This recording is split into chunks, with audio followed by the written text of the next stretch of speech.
I'm Marsha Lopez. I was Marsha Rosenberg when I was here back in the late 90s. I got a Master's of Health Science here in 99 and my PhD in 2001. And I'm currently the chief of the epidemiology research branch at NIDA, which is one of the 27 institutes and centers at NIH. And my memory from the department, I have to say, I'm delighted to be sharing this panel with David Mandel, who's sitting right there. And when I saw that that I had to include a memory from the department, I use this question every single day at work. What is your research question? One of the reasons I was actually able to graduate from this program is because of David.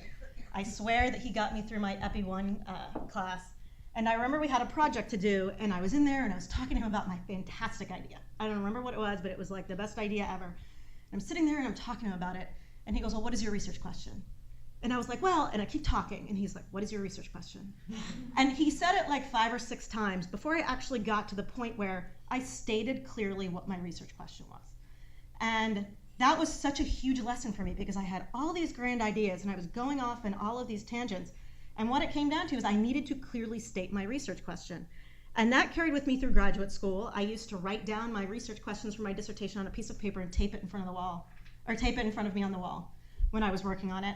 And now, whenever I deal with grantees, every single day, they'll be talking about these fantastic projects that are innovative and exciting and whatever else. And I ask them, what is your research question? And sometimes it will take 4 or 5 times of me asking them for them to get to that. But in terms of grant writing and NIH, you really need to kind of be clear and more precise about that. So that's my memory. And then what I've put here is I come here and talk a lot. And I talk to students a lot generally, but particularly when I come here, one of the questions I always get is, how did you get from here to where you are? So I kind of made a little path for you here. And I started off, I went to Georgetown University for undergrad, and I started off as a chemistry major. I'd always planned on going to medical school. Decided I didn't want to be a chemist. I still wanted to go to medical school, but I became a psych major, and I had a part-time job in the pharmacology department. So while I was doing all of that, I knew I wanted to work for a while, and I ended up getting a NIDA IRTA fellowship, which is in the intramural research program, and I did preclinical behavioral pharmacology, which is a fancy way of saying I gave cocaine to rats for 2 years. And while I was doing that, I decided I didn't want to be a medical student. I was surrounded by medical students. I didn't really want to be with them. I was much better at analytical thinking than I was at memorizing. I had to come up with something new. Like Howard, I had no idea really what I was like, oh, public health, it's there, it looks good. I have some experience with drug stuff. So I called Jim, Anthony, and I said, can I come visit your work group or come talk to you? He said, sure. I went, I sat through one of his work group meetings, and I was like, I have no idea any of these words that they're saying, but it looks pretty cool. So I applied for the master's program. And long story short, ended up getting my degree, went to the University of Maryland for a year, decided I didn't want to be an academic. Went to Walter Reed, nothing relating to mental health whatsoever. I did medical surveillance for the United States military. And it was one of the greatest jobs I've ever had. Partly because I learned all of these fantastic things here. And one of the things that Jim always used to say, which would drive me crazy, is this is just another tool for your tool belt.